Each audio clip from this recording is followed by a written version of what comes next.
I really am like, okay, let's do the application. I'm not interested in whatever schemes you're doing. Like, I don't want to know if you're them and I'm not helping with them and I'm against them. If I know about it, I won't work with the student because I have strict ethics about that stuff. I also don't write essays for students. I'm really against that kind of thing. I am Chelese Belmont, and I am a college counselor, independent college counselor, and educational consultant and tutor, currently based in Los Angeles. The hotbed, the scandal. Hi, everybody. Welcome to Two Dumb Dads. I'm Chris, and this week I'm here with a special bonus episode. We wanted to bring you a special addendum to last week's conversation about the college admissions scandal. So sit back, enjoy, and here we go. I definitely wasn't surprised when it broke. I was more surprised that it got the attention it got because it's kind of been a well-known secret. Not to the extent that they went through to the illegal extreme that they did. And that of course is shocking and infuriating and not something that anyone I know condones in any way or is a part of in any way. But just in terms of that people didn't realize such the leg up that certain groups have over others and how rigged the system is. For me, that wasn't a surprise. There are legal and illegal ways to stack the deck in your favor, and this guy was basically a master of the illegal ways. So the biggest problems, to my understanding now, of course, I only know what everybody else knows. It's on page 6 and in the news every day. But to the best of my ability, what I understand is that parents were paying him to falsify information about their students. And the two ways he was doing that have been under the most scrutiny are the activities. So the famous case with the famous actress, who I'm not going to signal blast their names because there were other people who did just as much wrong, and I think that they've in the face of it. But one of the famous actresses, her daughters were not on the crew team, and yet they photoshopped them into crew pictures and got them into the school on the crew team, which takes away opportunities from true athletes who have put the time and effort into that sport and who deserve to go to that school. The other thing that they did for unfair advantage was pay other people to either take the test for them or grade them unfairly or offer extra time. There was a lot of testing shenanigans that also gave students an advantage, and then that was the case of another famous actress. There was a guy who was on Twitter right after this whole thing, and he was like, look, I'm a writer in New York and I have to pay rent, and I admit that I have done this. Like, I've written essays for kids all the way through college into their careers, and this is just the thing that and he admitted it. He was like, this is a thing, but he was like, this is symptomatic of the system, not, like, yes, I did something that was ethically ambiguous, but I needed to eat. I've been doing this for like 13 years, so when I started it wasn't as widespread, and there were people who knew about it and they would spread through communities, whether that was a socioeconomic community or a cultural community of like, oh, we're using this person and they're helping. And now it's getting, especially, I don't know the rest of the country, I can only speak to LA at this moment, but I know in the same is that, especially in the private school communities and then the upper, wealthier communities, there is a lot of use of outside help.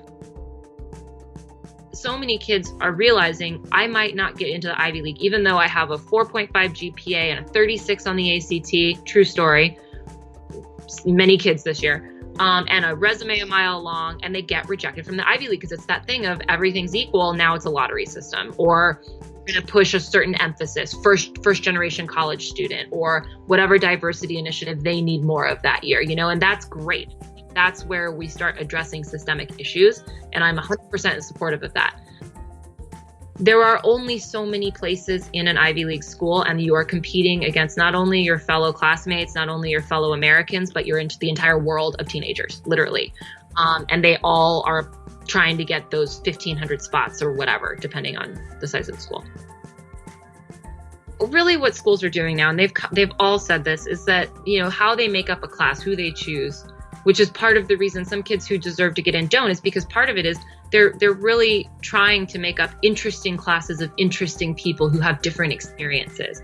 So how that unfortunately has gone astray is that Some people have tried to push their kids into things like nobody plays the harp, so I'm going to have my kid play the harp because then they're going to be so interesting and have something so unique. And then one parent tells another parent, and then the next year we have 13 harpists.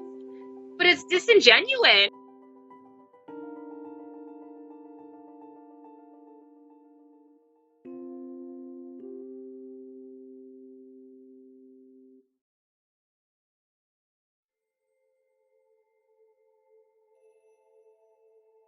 So the legal ways have been, and I think in California they're actually looking at this and trying to change it. I don't know how it's going to be for the rest of the country, but the legal ways are to do donations, especially if you're a legacy. So if you have a parent who went to the school and they donate sums of money, that's what we mean by buying a building. So sometimes they'll donate such large amounts, or they'll be on the board and then they'll have some sort of influence. And so there's a leg up. It's not just about the student and performance at that point. There's a loyalty to the family line. And that's very common. Legacy is a common thing, especially in the private schools. It's not so much out here. The California public schools don't look at legacy at all, officially, but the private schools do. I mean, a lot of kids that go to Harvard had parents and grandparents that went to Harvard. That's just a thing, And so California is now, as far as I know, looking into that and seeing if there's something to be done about legacy so that we can eliminate one of these ways that the system remains unfair to those who historically have been treated unfairly. And I'm completely in support of that, quite frankly. Because I think it should be about what the student brings. You know what I mean? And I think that it's not, if your parent went to college in the 70s, it doesn't necessarily say anything about what you're going to bring other than finance. And that's where the system is a little bit screwed up. I mean, it's opened up a bigger dialogue about what this process of college admissions has become and is continuing to morph into and evolve.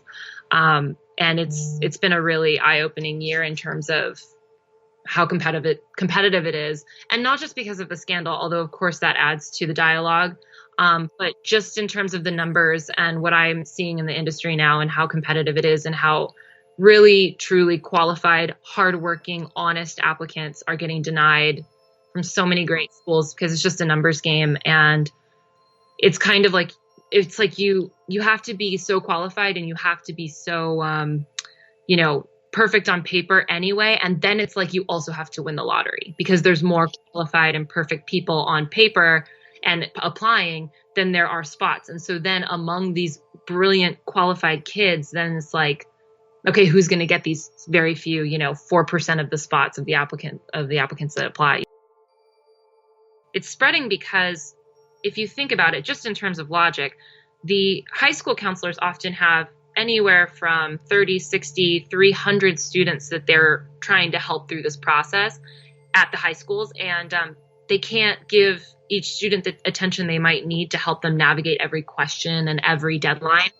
And so people like me are there to help navigate that stuff outside of this. It helps. It's kind of an assist to the high school counselor. And I'm always of the mind of like telling the high school counselor, like, tell them you're working with me. Let's get their opinion on everything. I don't want to usurp their position necessarily. I want to work in conjunction with them and just give you the best experience we can. Stanford, last year for the first time and this year again, did not release its admissions numbers because they believe that showing those statistics is adding to this pressure and this competition. And I'm so for that. Like, I actually wish the entire Ivy League would stop doing that. It would make my job harder because I couldn't predict anything. But quite frankly, what I predicted this year a lot of times didn't go the way I thought it would go. And then things I had no idea did. For me, from my perspective on it, this is all getting crazy. Like, I think that the competition, and it's starting earlier and earlier and earlier. I used to really only work with juniors. And now I've seen kids as young as 7th grade where parents are asking me this stuff.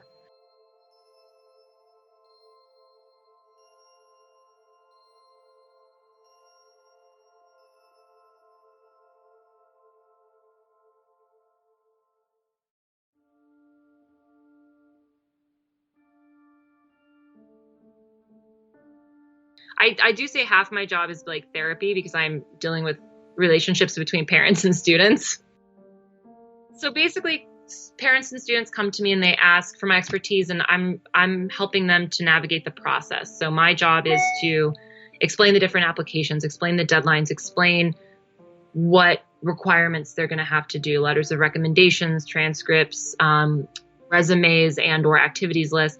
And then we navigate the best way to approach that. So my goal is to help each student to present the most authentic but best version of themselves. What they're looking for at one level is, yeah, you got to have the good grades. Yeah, you got to have the test score. I'm sorry, I have dogs. What they're looking at, yeah, you have to have good grades.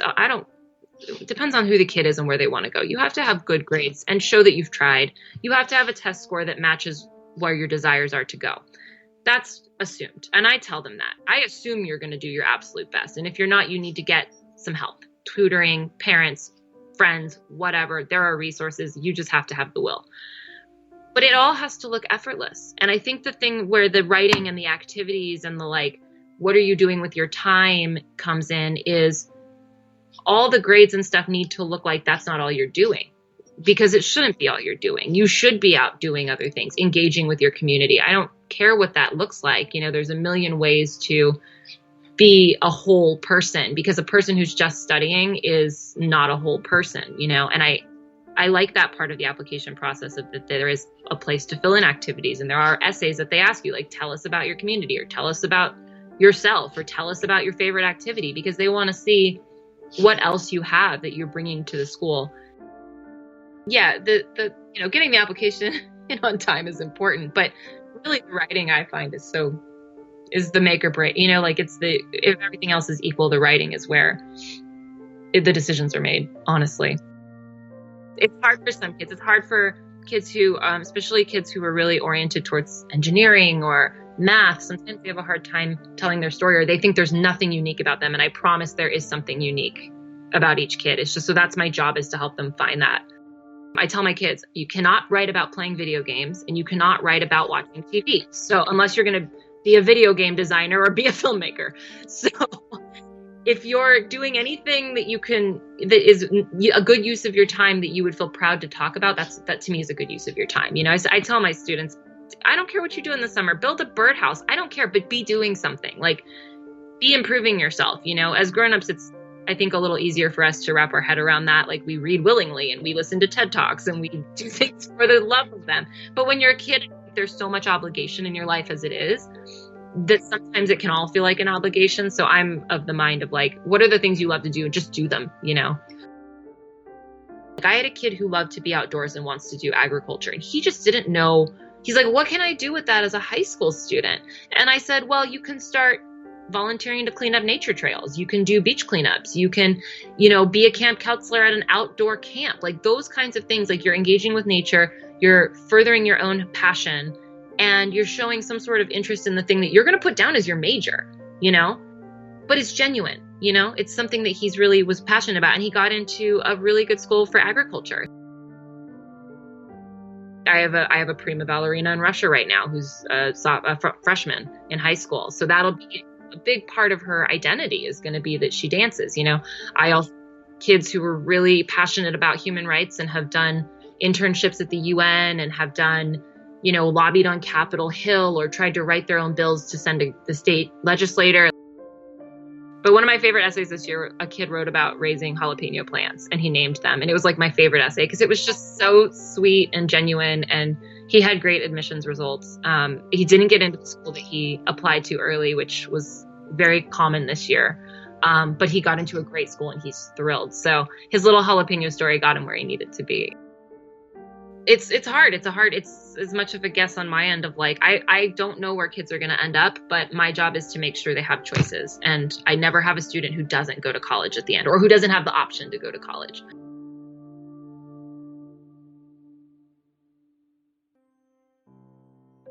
I've definitely had some questions for myself about, it is definitely something that certain people can afford, a service that certain people can afford versus those who cannot. And I've in the past worked on a sliding scale. I've worked with kids who don't have a lot of money, and I'll talk to the parents and be like, listen, let's work something out if I know truly that it's a situation where they can't afford it. I also try to give free talks in LA whenever I can to low income students and students who wouldn't necessarily ever come in contact with me, so that I could give my information and my knowledge freely. And then I am happy to speak to stuff like this, where I can help educate other people, because yeah, it's definitely something where if you the more you have, the more access you have to this line of work and the people that do it. And I've always been trying to even the playing field however I can as well.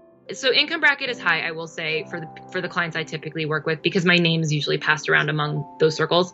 But I'm seeing more and more kids at all levels. I'm seeing a lot more requests for this kind of work, and that's where I assess. Like I have a flat rate that I charge, but listen, like, let's talk. You know what I mean? I want to see more kids in all income brackets be able to benefit, and I'm hoping that that's going to happen, you know. And like I said, I try whenever I can. If I get a student that I know, I'm happy to.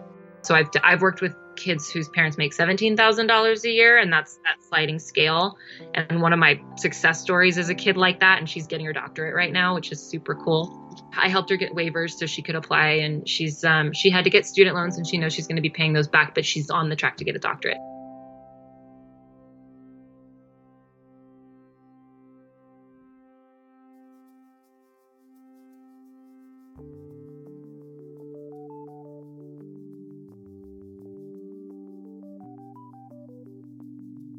So, like, for me, if I had a kid, truly, I would. I mean, I'll tell you honestly, if I had a kid right now, I would want them to have a normal childhood and find. The thing is, I think that kids should be finding what they love.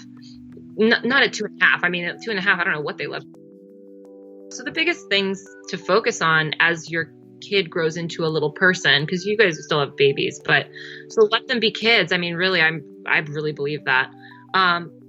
But be nurturing the things that they might be interested in as soon as they find interest, right? Like, I have a friend whose daughter I think is 6 or 7 now, and she's been obsessed with penguins since she was born. Like, and now, so like, as long as I've known this kid, penguins are it.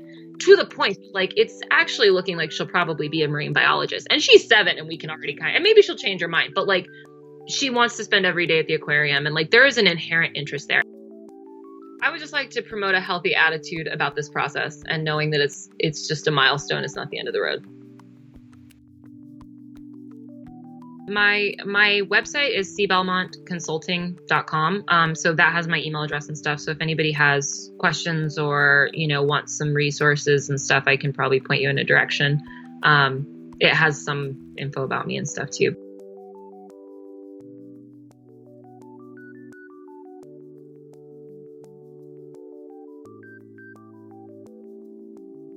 Thank you for listening, and a special thank you to our guest, Chelese Belmont, for sitting in and providing us with this wonderful information. Of course, you can find me at Chris Mossigan on Twitter. You can find Nick at NWestmeyer. You can find both of us and the podcast at _2_dumb_dads. And until next time, be well.